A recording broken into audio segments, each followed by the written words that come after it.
When I think of book talk, the first book series that comes to mind is always ACOTAR, aka the A Court of Thorns and Roses series. ACOTAR is quite literally everywhere. Even if you're not a reader, you've heard of the series. Now, I already read the first one, but everyone says the series just keeps getting better and better, and they constantly rave and obsess over it, saying that it's their favorite book series of all time. And the ratings definitely speak for themselves. So in today's video, I read the second and third books in the ACOTAR series and really put that theory to the test. Does the ACOTAR series actually live up to the hype? Watch me laugh, smile, and cry as we figure it all out together. Come here, baby. We have a little friend joining us today. He's so cute. Hey guys, it's Katie. Welcome back to my channel. I am so glad that you are here. Today's video I am very excited for. I told myself I wasn't gonna rush it. I wasn't going to read it unless I felt like I was in the mood for it. And you obviously already know from the title and the thumbnail, but today we are going to be reading the next two books in the ACOTAR series. I don't know where it came from. I don't know why. I don't know what, but I just had the sudden urge to pick up A Court of Mist and Fury. And now we're here. Before I get into the rest of the video, before I say anything else about the series, about the specific books that I'm going to read, this reading vlog is all spoilers. There is no spoiler-free portion unless you're counting the last probably like 2-ish minutes that I've spoken for. So if you have not read the ACOTAR series and you want to be surprised by what happens, I'm warning you right now that there are spoilers in this video. You should come back to it after you read the series if you want to know my thoughts on everything. And I highly recommend not watching this before you've read it, because why would you want to ruin it for yourself? I mean, the excitement of the book is kind of like not knowing what happens. So please click off if you haven't read these yet. And now, starting right now, we're doing all spoilers. Okay, so from where we last left off with A Court of Thorns and Roses, the first novel. By the way, I did do a reading vlog of me reading the first one, so go check that out if you haven't yet, and then just come back to this video. We left off, she just got done with all the Under the Mountain stuff, and now all of a sudden she is a high fae because she died. So for the rest of the series, she is going to be a high fae, which is, I don't know, very interesting. I'm very intrigued to see how she adapts to that. And also, obviously, she made that deal with Rhysand about the tattoo and her having to visit him once a week every month for the rest of her life, I think it was. No, that doesn't make sense. It was 1 week out of every month she had to go visit him for the rest of her life. So I have a feeling that is going to be a big plot point in this book right here. And I don't know, as far as the other characters go, I'll be honest, not a fan of Tamlin, especially after the first book. He didn't fight for her enough. I feel like he truly doesn't want to understand her, and he kind of just has the bare minimum. Like, honestly, not even that. I just really don't like the way that he just kind of left her high and dry during all the Under Mountain stuff. And I know some people are like, but he couldn't, because then everybody would know and they would whatever. She already died. I mean, she came back to life. So, I don't know. I'm not the biggest fan of Tamlin. I'm excited to see where Lucian's story goes because I really like him as a character. Let's just go ahead and get right on into it.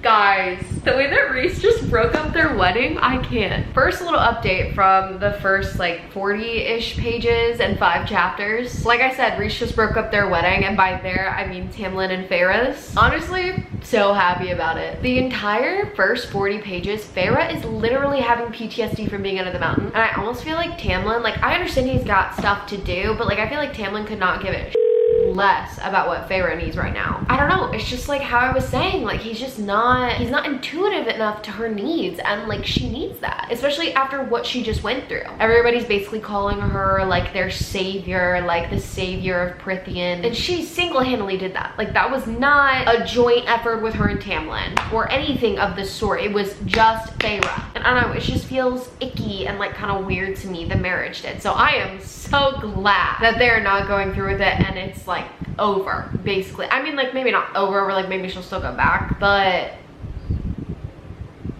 I don't know, felt kind of weird that she was like, no, I can't do this, like, in her head. And then, like, Tamlin took a step toward her, she took a step back. Red flag that this might be not the best relationship for you. It's right there, Feyre. Because I feel like that's another reason why she's just feeling so uneasy, is because he just doesn't, like, he just doesn't connect, you know? He still gives me the ick. Sorry, guys. I can't with the Tamlin.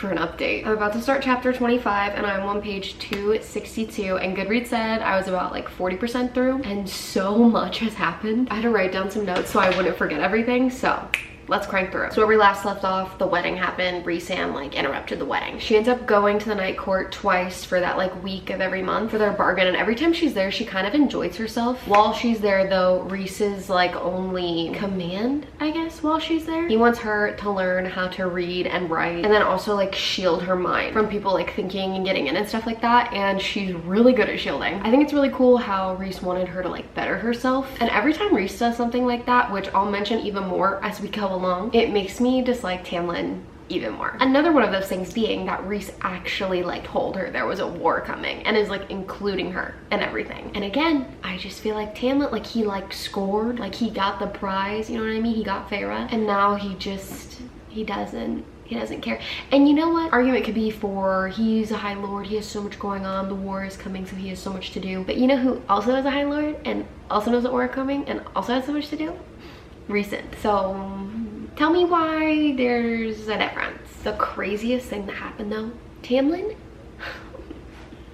I can't even say it. Tamlin basically trapping her in the house. Like, I already didn't like him, but the fact that he did that, I was shook to my core. And then we learned some other crazy things. One, Rhys is the most powerful of the High Lords. I mean, what were we expecting? And we also learned about the Court of Dreams, aka Valaris, and also learning about how Rhysand did so much to protect Valaris, to protect any amount of his court, to protect his people under the mountain, all those sorts of things, all the things he went through and did. He didn't care about his reputation. All he cared about was keeping his people safe. I love this man. I also finally met Azriel and Cassian, which I have heard so much about. They're so cool, so much chiller than anything going on in the Spring Court. They also figured out that since she was a fairy, like basically made from the 7 High Lords' power, that she has like a little glimpse of each of their power, which is so cool. I was definitely not expecting her to have any powers or anything like that. Last and final thought before we get back into reading, I'm really interested to see what Tamlin does. I just feel like he's gonna do something super irrational and gross. But I just have no idea when that's gonna happen, so I'm just kind of waiting for that because I know it's coming. Speaking of,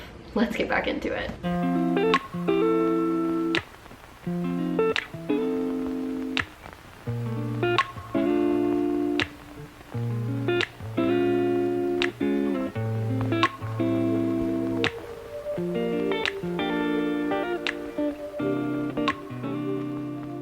Okay, it is officially time for another update on ACOMAF. I am on page 452. There's been like 2 days this week that I really haven't been able to read, but every single day that I have been reading, I've been making up for it because I can't read less than 100 pages whenever I'm reading this book. Like, I just can't put it down. It's just so good. Okay, first of all, I don't know if I mentioned this, but that Weaver scene went crazy. My heart was like pumping. And then the same thing that happened like a few chapters ago with the ACOTAR, when Feyre was finally alone and the ACOTAR just captures her, I was like, like, this is what I love about Sarah J Maas's writing, is that she just keeps you wanting more. She will literally make a chapter 2 pages just to leave you on a cliffhanger for the next chapter. The ACOTAR thing was absolutely crazy though, and I love how both times Rhys was there and Rhys was protecting her, but he also gave her a second to feel that like human feeling, the want to live, the want to fight to live. Also, don't know if I talked about this, but the scene with Rhys and Ian, literally so disgusting. Like, you never would have thought. She's literally a high priestess. It was just super icky. I hated it. I don't like her. Around page 297, she finally was like going through and racking her brain. She was like, like, I got treated like garbage. This part specifically, she says, and when Amarantha had broken me, when she had snapped my bones and made my blood boil in its veins, he just knelt and begged her. He hadn't tried to kill her, hadn't crawled for me. Yes, he'd fought for me, but I'd fought harder for him. And he had the nerve, once his powers were back, to shove me into a cage. The nerve to say I was no longer useful. I was to be cloistered for his peace of mind. He'd given me everything I needed to become myself, to feel safe, and when he got what he wanted, when he got his power back, his lance back, he stopped trying. Literally. He was still good, still Tamlin, but he was just wrong, and she's so right. But I'm just so happy that she's finally realizing her own worth and standing up for herself. It just it makes me like her as a character even more. I love her. One of the biggest things that I really read about is them going to the Summer Court, and the High Lord of the Summer Court is Tarquin, and he has like water powers. And while they were there, Feyre was really honing in on her water powers. She was making like water animals, which was really cool. And actually, how I was saying earlier, like the more she works on her powers throughout the book, the more we're seeing of her powers. Just a few chapters ago, she kind of figured out how to use some of them together, which was just super cool, and I'm so excited to see the extent of her power. They ended up stealing the book, right? We all know it. And afterwards, I thought it was very interesting, the whole blood ruby thing, that the Summer Court sends blood rubies to like show you basically have a bounty on your head. Rhys's nightmare scene, guys, how she came in and like helped him like he helped her. It was so precious. I cannot wait for them to get together. The flirting is so good. Them passing notes and stuff like that. Love it so much, guys. The Court of Nightmare scene. Not gonna lie, I was kind of living for it. And one of the last things that I read that really grinded my gears, made me literally hate Tamlin even more. His family killed Rhysand's entire family and tried to murder Rhysand. What? Like, did Rhys and his dad go back to their house and kill their family? Yes, but it was justified because Tamlin literally started it. Maybe not Tamlin himself, maybe his father. But like, that's so not cool. He was basically like manipulating Feyre into thinking that Rhysand just did it on a whim, did it for no reason, killed his family for no reason. Tamlin, why don't we talk about what you did first, sir? Cannot stand him. Now the part that I'm at, they're basically at the Illyrian war camp and they're waiting for word from the queen. So I'm very interested to see what happens with that whole thing, because they got that orb from the Night Court. Like, that's the whole reason they were there. And it's called Varietas, which I remember from Harry Potter means truth serum. It is now, of course, time to get back into it. I don't really have any crazy predictions, but I don't know. I don't know what the rest of this one holds.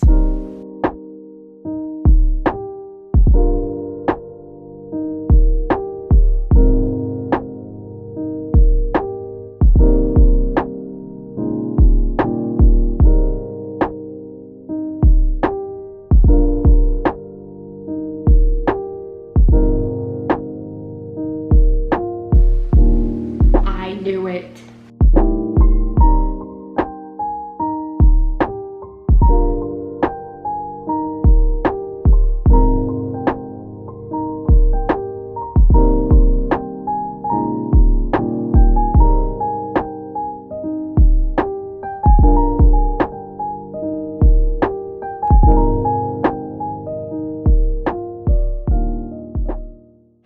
Okay guys, just got to chapter 56 on page 243. No. Okay guys, just got to chapter 56 on page 543. Officially less than 100 pages left. So whatever, they're at the Illyrian war camp, and while they're there waiting for the message from the queens, Rhys and Feyre are going out to the forest to practice her powers and like really hone them in. Lo and behold, who ambushes them when they're out in the forest? Lucian. As you guys know, I have been waiting for this moment, and I'm a little bit disappointed that it wasn't Tamlin because I wanted him to do something stupid. The fact that he was just gonna take her against her will?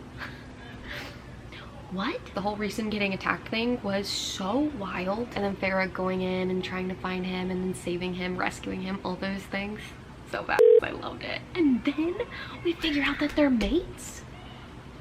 But the fact that she figured out from the surreal, just, ugh. And Rhys confessed to seeing flashes of her and flashes of like things that she was painting or things she was doing. And it makes so much sense and it fits together so perfectly. And I'm just so happy. Other than that, nothing really crazy happened. Again, just hoping for Tamlin to do something stupid. So crossing my fingers. Let's go ahead and finish her up.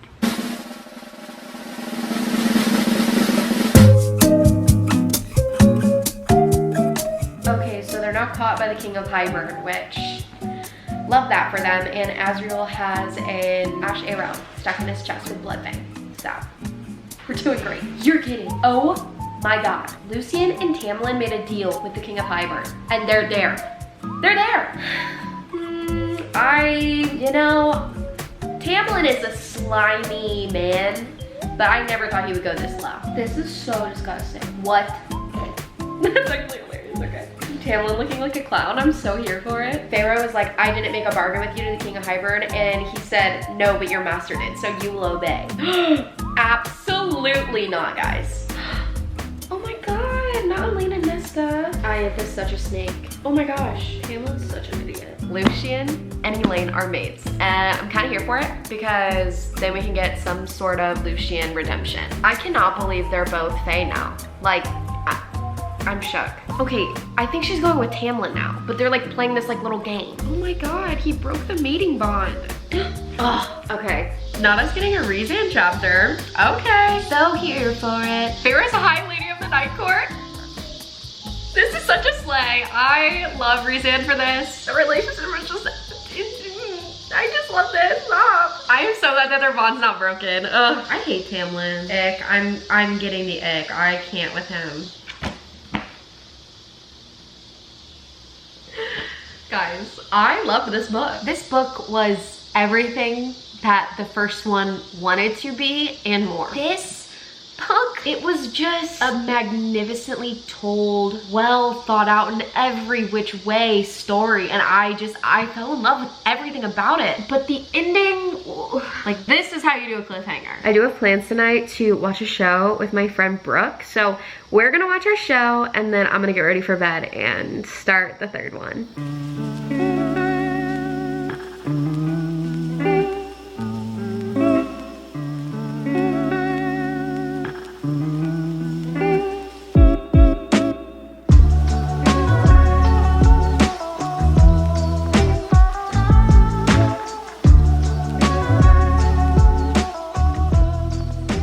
Okay, hey guys, currently coming to you from my car. I'm currently on page 163. I'm really enjoying A Court of Wings and Ruin a lot more than I thought I would. A lot of people say this one is a little slow for them, maybe just because there's like a lot of war and stuff into it, but I've also only read a little bit of it, so I can't fully judge it. The beginning of it was kind of crazy. The whole Feyre being basically like a spy or like somebody to destroy it within the Spring Court was so cool, and I love that concept. I love how it didn't last too long because I'm already done with that part. I think it was like the first 100 pages was that whole entire part, so it didn't feel too drawn out, it didn't feel like too much, and she did what she needed to do and got through it. And just watching her be like so bad, like I was so proud of her. Like coming from the first book and especially towards the beginning of the second book, watching her grow so much and be such an independent queen. Like she is high lady of the Night Court, okay? She will not be messed with. I absolutely love that. Thought that was so good. And her and Lucian also, their relationship is a lot better and he's finally fully understanding, especially because he just came to the Night Court with her. And ever since he figured out that Elaine was his mate, he's been a lot more, like less aloof and a lot more standing up for himself, especially against Tamlin if something's not right or just not cool. And that whole time while they were in the Spring Court, basically they were courting Jurian and then two like royals from Hybern. And you guys know, some crazy stuff happened. And everybody from Hybern, I've just figured out, just absolutely like sucks, like more than Tamlin. Speaking of people who suck, Iath. We can never leave her out. I think I hate her the most out of every single character that I've met in these books, actually, just because her forcing people to do intimate acts, that is like the #1 biggest no ever in the world. She's so gross. I hate her. She disgusts me. And I don't really say that about, well, I don't say that about real people, but I don't really say that a lot in books, at least the books that I've read so far. But it is very rare that I hate someone this much. I don't even hate Tamlin that much. I mean, we might get there, but he's not there yet. Ooh, okay. Also, Lucian and Feyre had to go through the Autumn Court to get like back to the Night Court, and they ran into Lucian's brothers. And thank God Cassian and Azriel ended up finding them, because it would have been bad because neither of them had their powers, but all of his brothers did. It just would have been a super wild time. And I'm glad that it turned out that Lucian is on the good side now. But yeah, I just wanted to update you guys before I read more because I didn't want to forget anything, and I just feel like a lot has happened so far. That's very plot driven. So far I would say that I am enjoying this as much as the second one. I know that some of my friends, because everybody says the second one is their favorite most of the time, one of my friends actually said she really liked this one and the novella, and that this one might be her favorite, but I also just think it depends on the person. But a lot of people do say that the second one's their favorite, so I'm interested to see how I feel whenever I'm done with them all. Okay, I'm gonna go inside and get ready for bed and then get back into reading.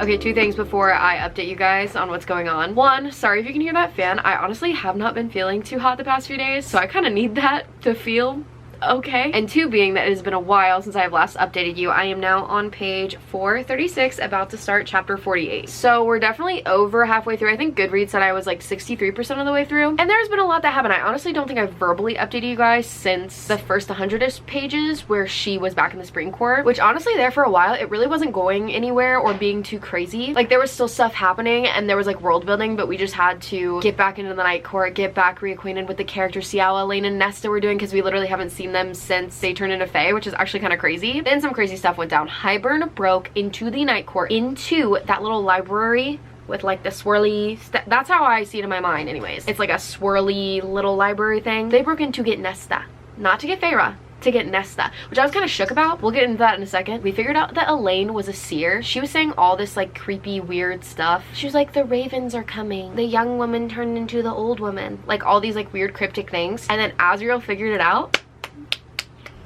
We love him. And it's just super interesting to see what she got from the cauldron. We're still trying to figure out what Nesta got from the cauldron. I guess she took something and that's why the King of Hybern really wanted her. I feel like she's gonna have some sort of like super, like they keep talking about death. Like I feel like she's gonna have something to do with death because she's just so, like she's just like a fireball in there. Then there's like this Lost Queen thing, right? Okay, and then Lucien left, which don't know about that. Guys, there's some major Lucien tea that I am so shook on, which I'll tell you because it's kind of the part that I'm at right now. But, like, just give me a second because I have to talk about other stuff. But anyway, Lucien's gone. Then we had that attack at the Summer Court, kind of like one of the first battles, minus Valaris, obviously, because I feel like that was really the first battle of the war. Mor and Feyre. Together, they were being such baddies. It was such a great scene. I loved it. Now to probably my favorite part of this book so far, besides Feyre being all sneaky little snake in the spring court, the meeting with the High Lords. There is so much that happened just in 50 pages. I am just astounded. First of all, so glad Nesta ended up going. She really cracked down on them. She told her what was going on, and I think that was a great way to make them really take this all seriously. Guess who shut up, guys? Damn, yeah. What is he doing there? We all know how I feel about him. Baron sucks. We absolutely despise him. During the whole scene, like the way he treats his wife, his family, everybody else around him, the way he talks about women, we don't want it. Okay, sorry if the angle looks a little weird. My SD card filled up. And are you guys ready? This is the Lucien tea that I am so shook about. The High Lord of the Day Court, right? Feyre figured out, she was like, oh my god, Helion is Lucien's dad. Because apparently Lucien's mom and Helion had a little affair during like the first war, and she's like, oh my gosh, like Helion looks so much like Lucien, and it would make sense as to why Baron and all of his brothers just hate him. And honestly, I hope that's true, because then he would be the sole heir of like the Day Court. Wouldn't that be so cool? I just find that so interesting, and it was just such a little like scandal. I was like, okay, Prithian, having your little scandals. Okay, let's just get back into the book.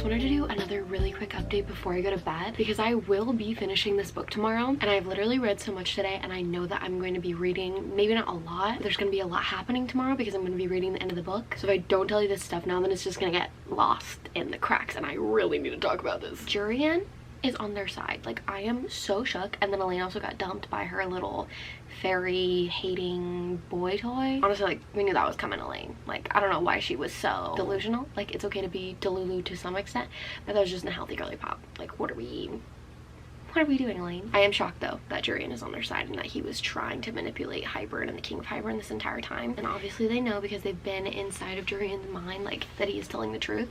But I am a little bit nervous that he's gonna do some backstabbing, but so far so good with what he said. Okay, and then the two big battles so far. The first one, we crushed Hybern, guys.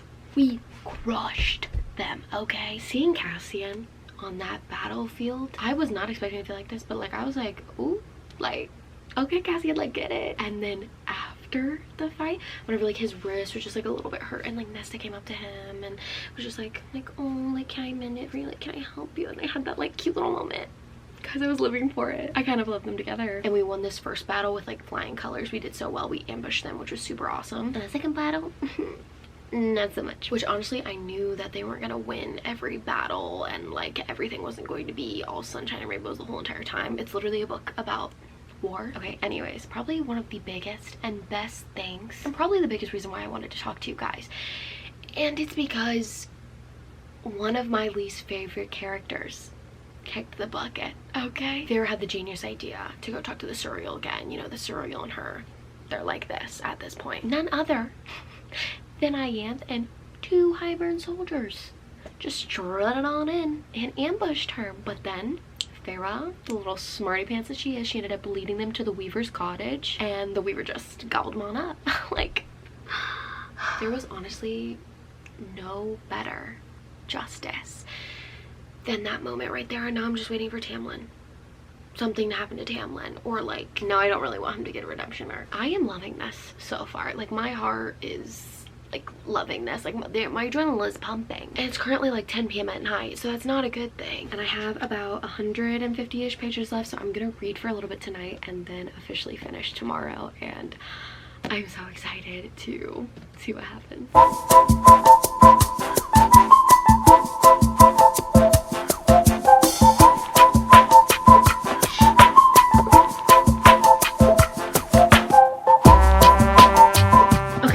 That something big is about to happen. There's been so much that has happened in this battle, and my mind is just totally boggled, and like the whole thing with like Elaine like getting caught by Hybern and Feyre and Azriel going to rescue her and stuff like that. But now we're on the final battle, and guys, like, I am so shook right now. Oh my gosh, no, stop. Okay, if Cassian dies right now, I'm done with this series.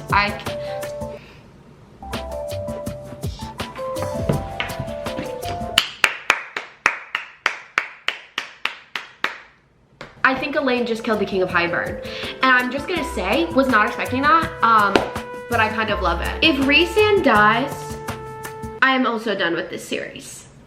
So let's find out. Oh my god. How is Rhys dead? I need a break. Oh my god. I still hate Tamlin, but that was really sweet.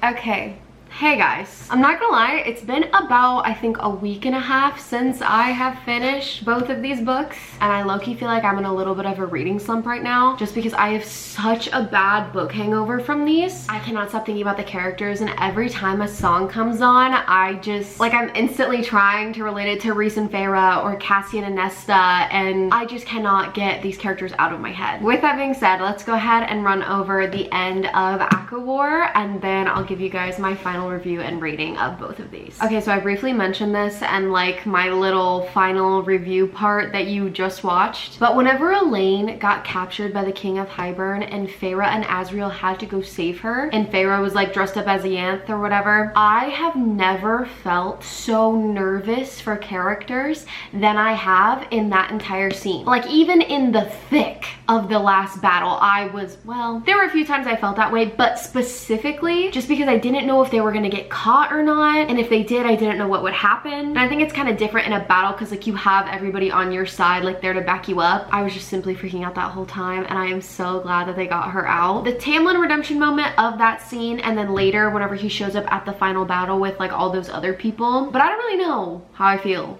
about Tamlin having a redemption moment. I think that it was like really nice that he did, just because Feyre even said this in ACOMAF though, like even though he did treat her so terribly, he was still Tamlin and he was still good, and they both went through a lot. And I'm definitely here for like redemption and change and being a better person and stuff like that, but it's also just hard because of the way he was and the way he treated his people and just the way he treated Feyre, obviously. So I don't really know how I feel about it. I feel like it could have not been in there and I would have been fine, but I think it is nice to remind ourselves that like redemption is a normal thing and that we should, you know, like forgive people and all those nice and heartwarming things. So I do in fact hate him just like a little less now. Okay, now to the final battle. Cassian almost dying threw me for a loop. Like I was so emotional, and this is whenever the tears started flowing. Like I was ugly crying, as you guys saw, and you don't even see like the full extent of it. And I love how Cassian and Nesta had like a sweet little moment there, and I'm really excited to see where they go. I know that the next book, not the novella, but ACOSF is mainly about them, so I'm very excited to read that one and find out more about them and their relationship. Okay, and then like I was saying, with all those people coming to help, along with all those people, Feyre's dad came, right? He had his own little army, and then he had 3 ships, each named after all 3 of his daughters. Obviously in the first book they dragged on their dad a lot just because he didn't do a lot and he was hurt and all those sorts of things, but the way he pulled through for them in the end, and then the fact that like the King of Hybern ended up killing him, so sad. But I am like really happy about his redemption, and I'm glad that all the girls got to see him one last time, even if they were Fae. It was just a really heartwarming, like precious moment, even though it was sad. Okay, and then probably one of the best parts, because Nesta and Elaine were like terrified of fighting and training and all that kind of stuff. They were like, no. Then killing the King of Hybern together, and then Elaine specifically having the killing blow, like the last blow, blew my mind. I am such a big fan of that. I think that it makes the most sense too, because whatever, like he literally turned them into Fae from the cauldron, so they have a lot of revenge to take in, and they were very like pissed at him. Obviously he took away who they were and their lives, even if they are immortal now, but like it wasn't their choice. And I don't know, I just thought that was very like symbolistic moment. Okay, can we talk about Rhysand dying again?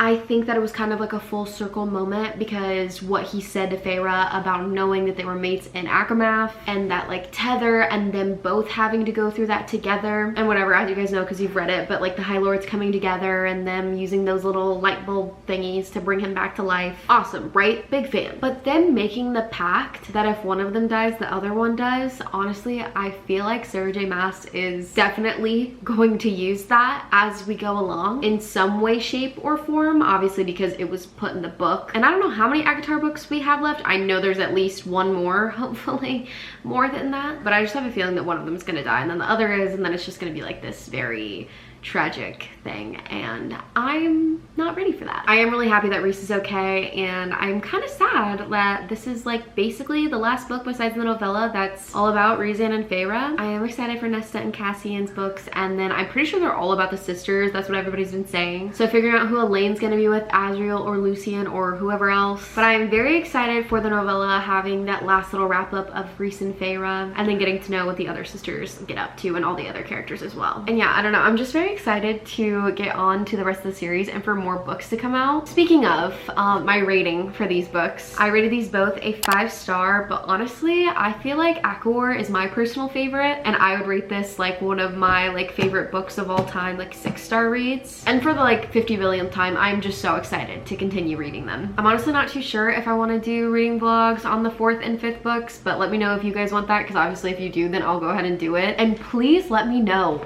all of your thoughts on all of the books. Well, not the ones I haven't read yet, but the ones that I have. Please let me know all your thoughts in the comments down below because I would love to talk to you guys about it. If you guys have any other book recs or video ideas, anything else, make sure to comment that as well, and go ahead and give a like and subscribe if you want to see more videos like this from me. And yeah, I think that's it. I hope you guys enjoyed this video, and I will see you guys in my next one. Bye guys. Not me waving with a book. Bye guys. Blah, blah, blah, blah, blah.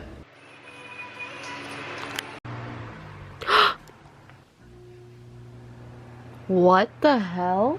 My power just went out. That was terrifying. I just get back.